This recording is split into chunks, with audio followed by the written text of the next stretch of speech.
Bonjour everyone, welcome to the player ratings for that West Brom draw and its absolute finest. Oh yes. Couldn't pick a man of the match for this one, so I doubt we're going to pick anyone with high ratings. Nope, definitely not. Absolute fucking snooze fest. You can start off with Dúbravka if you want, Keg. Hi, neighbour.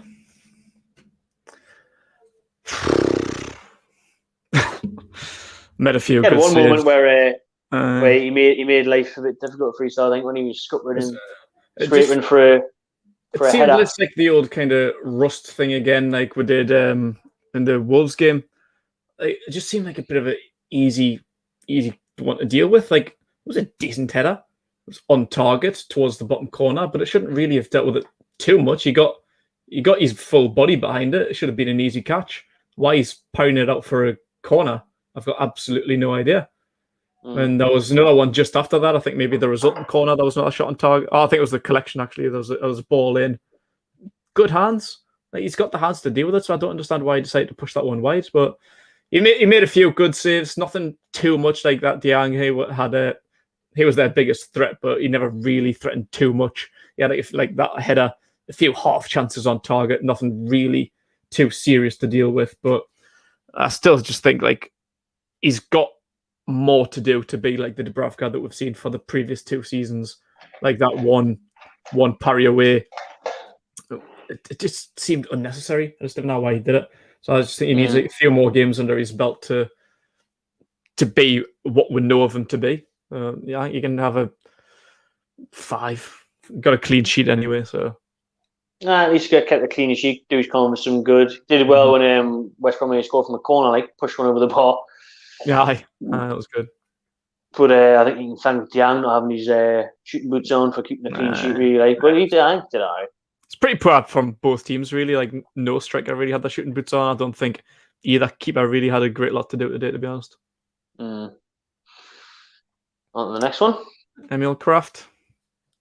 Krafth, I mean, how fit was he? Do you know what I mean? Yeah. How fit was he? A couple of times he did out to get forward. He takes too long to release the ball. And then he has this, try to utilise this long throw that came from absolutely nowhere, and he doesn't really have it. Doesn't really have it in his locker. Being on the team for over a year and a half, never seen him have a long throw yet. Like, but I tried it out the other day. I just turn it to avoid that, mate. It's fine. To no real execution either.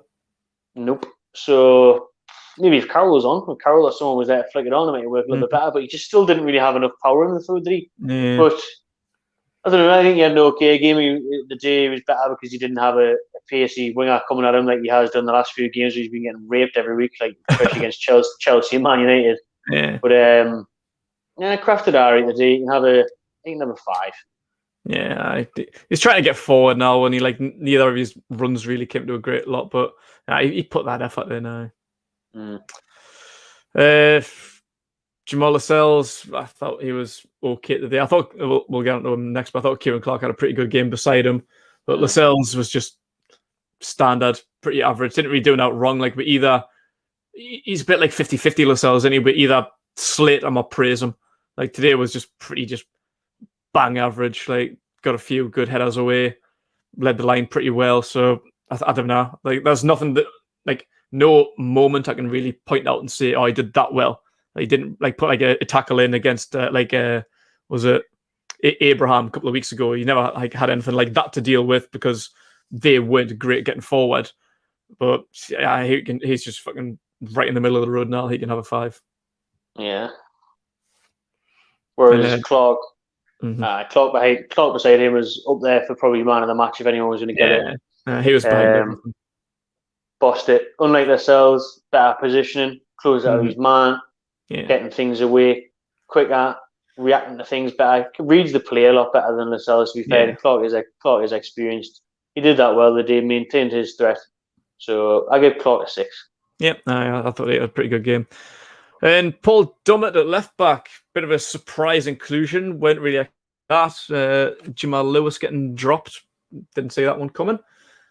Started the game really shakily. Had that ghost kick. It was almost comical, like just hoofed the leg and it ended up on his arse. Ball goes behind him and West Brom's in. And you just think that's going to just be the story of this game. Like, Dummett shouldn't have played. Why the fuck's he being brought in out of the cold hasn't started a game since God knows when. Can't remember the last time he started the last game. So, and I'm not his biggest fan as a left back. So when I seen that in the starting lineup, I was like, oh, bloody hell, man. Can't believe that. And the ghost kick, you were thinking, for fuck's sake. But he actually got into it after that. I actually thought he had a pretty good game. I think he was getting into it really well, getting stuck in, even getting forwards. Didn't really have a lot of attacking threat like you would expect from like Lewis. But he chipped in. He done well defensively, got forward when he could. I thought he's pretty impressive after his awful start. So he can have a 6 as well.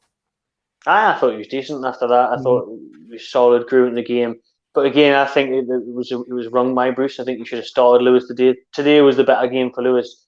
Dummett, when you're playing a top 6 side, Lewis, when you're playing someone like a West Brom, where he's going to have more freedom to go forward, a bit more allowance to get up further up the pitch because they're not as dangerous as other teams might be.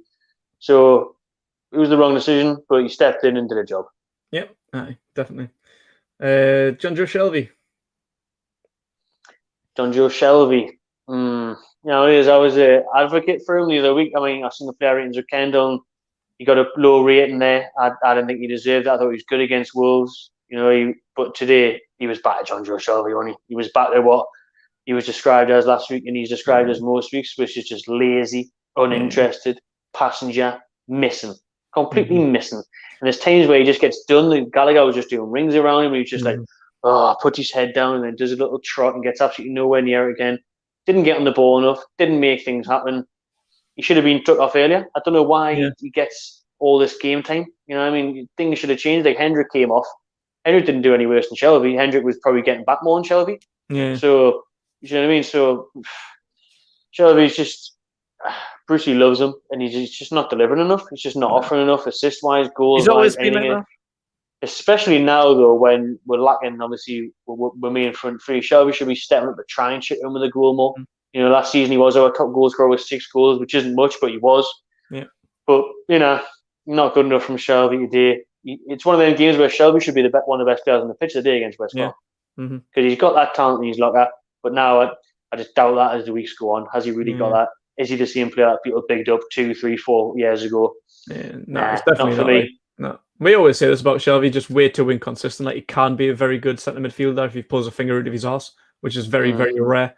I do think the last 2 games, though, this game and Wolves, he's been a bit better defensively. He's been like tracking back. He seemed to have like a little bit more work rate, which is usually completely missing. But it is just like getting forward. That's what he's meant to be good at. He's never really been very good defensively.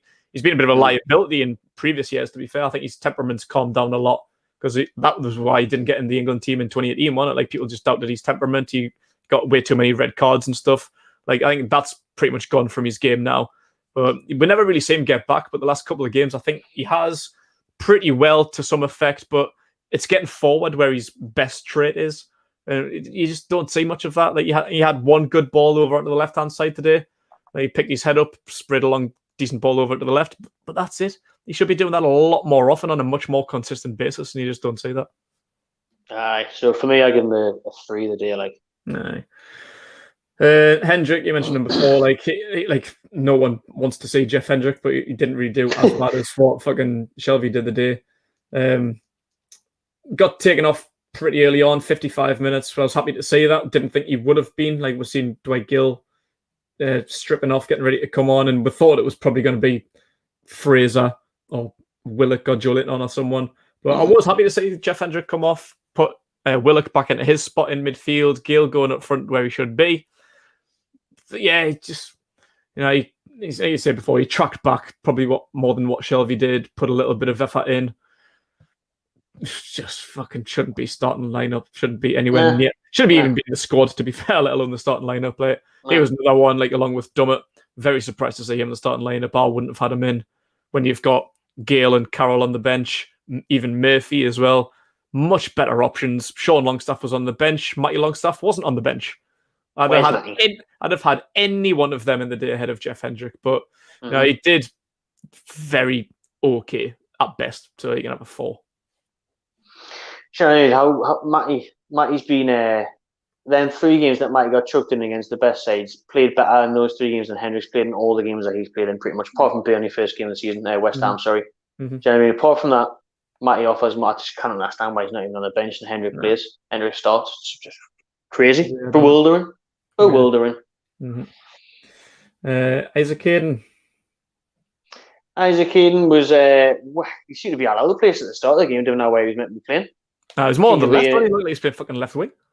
It's just different all over the place. Again, you mentioned how fit is Krafth, how fit is Hayden, because I thought Hayden was going to be out of this game. Bruce was saying how, it was looking bad for him, blah, blah. Yeah, he just chucked straight in, no bother. But he did all right. He did all right. He covered his ground. He did what you'd expected Hayden to do. I can't really remember him having to do much either, really, because the game wasn't really played in the middle of the park, because both teams were just hoofing it up.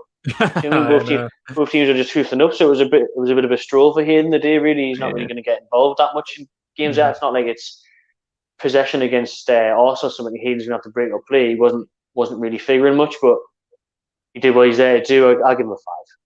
Yeah, I was going forward and talk about Joe Willock playing as a false 9 the day.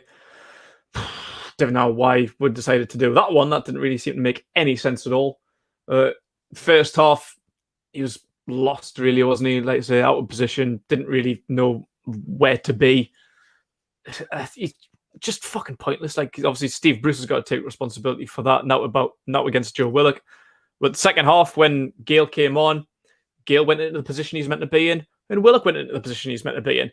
And that's where he started to actually do well. As soon as Gayle came on, Gayle was charging forward. Willock come on the overlap, got the ball, had a shot on target, running into the box like he should do. It's like the number 8 style instead of a false 9. Good. Had a good second half when he was played as a centre mid. Absent second half out of position, decent second half. Not great, but he can have about a 5. Better in the second half when he had the to run it in the box, make them runs in the box, tested the keeper. That's what we need. What we see more of. Why the fuck didn't Gayle just play down the middle and Willock play instead of Hendrick? How much sense would that have made? How much sense would that have made? Too much sense. We always say this. Everything we say always makes way too much sense. And Bruce is like, nah, I'm not going to do that. Oh, man. Joe Linton. Great opening half an hour. Fizzled out. Needs to work on his power. Do you know what I mean? I thought he was a bit of a nuisance, doing well. I thought he made the right decision squaring at Fraser. Amazon have said he should shoot, even if the keeper makes a save. Fraser's there for the follow up. But if Julian shoots there and it goes wide, or Julian shoots there, he saves it the other direction. The commentators at half time are saying, "Oh, look at Fraser, he's in loads of space. You should square it there." So it's a catch-22 situation. I think Julian. If it was Wilson, you'd be crying out for Wilson to shoot, but that Julian probably wouldn't score. So squaring it was a good option to a free man. Just a good last-minute block by the West Brom defender. But I thought he did well in the opening half. I thought he battled hard, outmuscled his opponents, coming up against big defenders like Bartley. Did well, held his own, good footwork at times. But then second half, we've seen his touch get poor, some heavy touches, losing it, not linking up as well. Started throwing a bit of a hoof, dropping his head. And he should have been brought off. He should have been brought off for a Jacob Murphy or a Carroll if you're going to change it with about half an hour to go. And he just fizzled out. He had a header, he had a shot, tested the keeper. They're on target now, but they never look like going in the back of the net. There's just never enough velocity behind the shot or the head. Something he's got to work on. I think sometimes he just tries to snap at the ball. That he doesn't allow the ball to come out his feet aren't straight enough. He tries to shoot when everything's too close together. His body's too close together. He can't get the power generated behind the shot. So I don't know. I think he did alright in that role, but he could have definitely done with a bit more help. Yeah, I'll give him a 5. Yeah, we got to Ryan Fraser on the other side.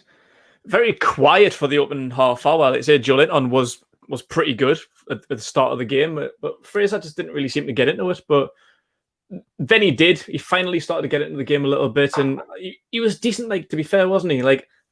He's getting the crosses in.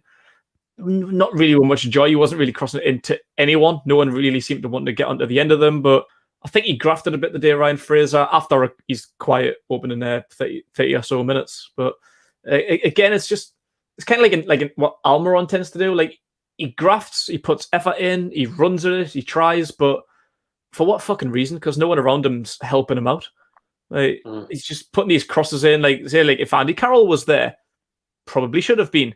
Like he's not. He's crossing it into absolutely fucking thin air. Like Joe Linton not strong enough in the header. Joe Willock not a striker. Gayle too short. Carroll's not there.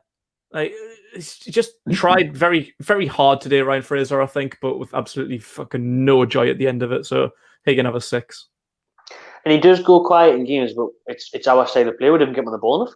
No, it's not like he's not like he's getting given the ball in his position. There you go, Ryan. Take on your man. Put a cross in. Take on your man. Have a shot at goal. He's lost because we don't fucking have possession and we don't get the ball up to him in the final third.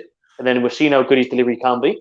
Like if you had Fraser on one side, probably Murphy on the other with Carroll up front. Murphy and Fraser getting them balls in. Carroll there, back and see you later. That's as easy as it is. Like why fuck can't Bruce say this? It's mental. And the fact that we'll get onto the subs just after this, but Gayle came on early for Hendrick, great sub. Didn't make the other one until fucking 20 seconds before the end of the game. One sub not made.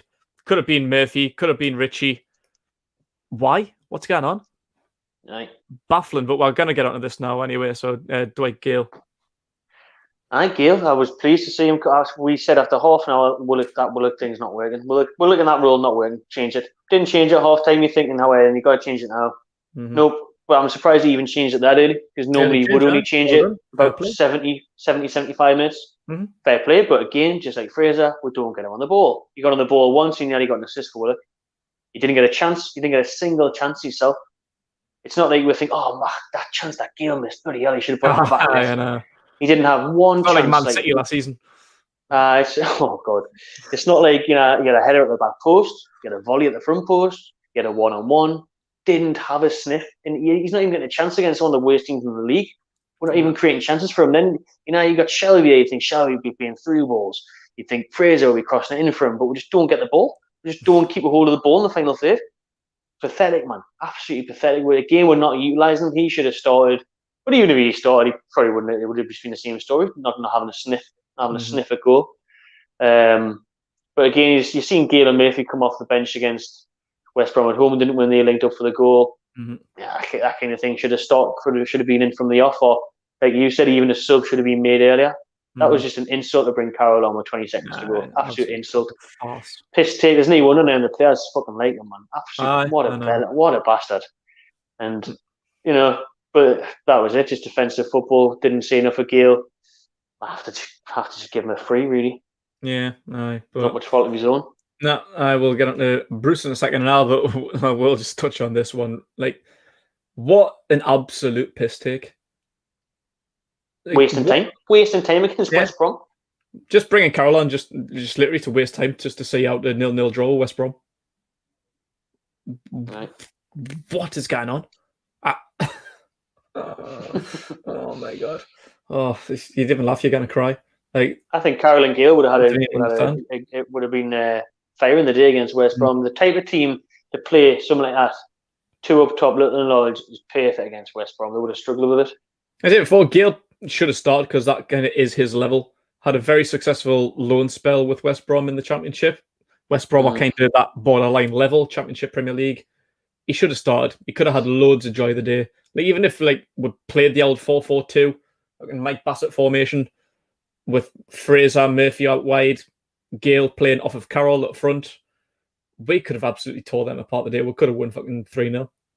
But didn't have the right formation, the right personnel. Absolutely nothing, but it all stems down to this man here. 0. And Fulham's just gone 1-0 up, by the way. Oh, you must be ahead of me. I'm on 44 minutes, 5 seconds, but I've got to say, they thoroughly deserve it. Yep. They've been all over them. I said they'd get a result today against these. Said they would. Liverpool haven't. Well, I'm just about to see it now. The free kick, is it? Nah, just Liverpool haven't won in about 7 games at Anfield. Lost the last 5 in a row. So they thoroughly deserve it. Loftus-Cheek, great strike, was it? Lamina. Yeah. Right on half time, Fulham take the lead. Well done playing negative football, wasn't it? Great idea playing negative football and play for a draw at the Hawthorns. Fucking piss take, man. Look at that. Fulham 1-0 up. Man, Liverpool are a mess. They've made changes today. Look at how attacking Fulham have been today. Fulham attacked more in 44 minutes against Liverpool, the champions, than Newcastle did in 90 minutes against West Brom. And that tells you all you need to know about the philosophy of both managers, Scotty Parker and Bruce. All right, what a disgrace, man. But Bruce goes back to him, and 0 for Bruce, 0 for smiling again at the end of the game, patting West Brom players in the back, 0 for being negative, 0 for not playing any strikers, 0 for not making the subs, 0 for taking a 0-0. You know what I mean? Buzzing with a 0-0 he was, completely gets it wrong, bottles it, loves a 0-0. Disgrace. Absolute disgrace, man. And after what's happened during the week, he's got to go, man. Should be gone by now already. But he just, he won't. He won't. I just don't even know what to say about Steve Bruce anymore. Like I say, he shouldn't have even been in this job in the first place. He's been just riding that lifeline for months now, but that obviously stems down to Mike Ashley. He's not going to send him out anywhere. But fighting with the players midweek, kind of get a win against the bottom 3 team when we're in a relegation zone. Wrong formation, wrong personnel. It's just all wrong. This club is just all wrong. 0 to Newcastle United. The club's just an absolute fucking shambles. It is like I said it in the reaction video of the Bruce thing. Like, how can he still be here? How can he still be in a job? How hasn't he been cut go? If the players didn't want to play from which they clearly didn't today, no effort at all. Fans didn't want him. The results don't suggest he should stay. Why is he still here? How's he still in the job? Mental. Absolutely mental. But that'll do for the player ratings there then. Of an absolutely horrendous performance, a shite day, and it's about to get even better because Fulham just went 1-0 up. Lovely stuff. Good job. Make sure you pop your player ratings in the comments below. Stay tuned, got fan cams to come. Subscribe to my Channel TV and enjoy yourselves.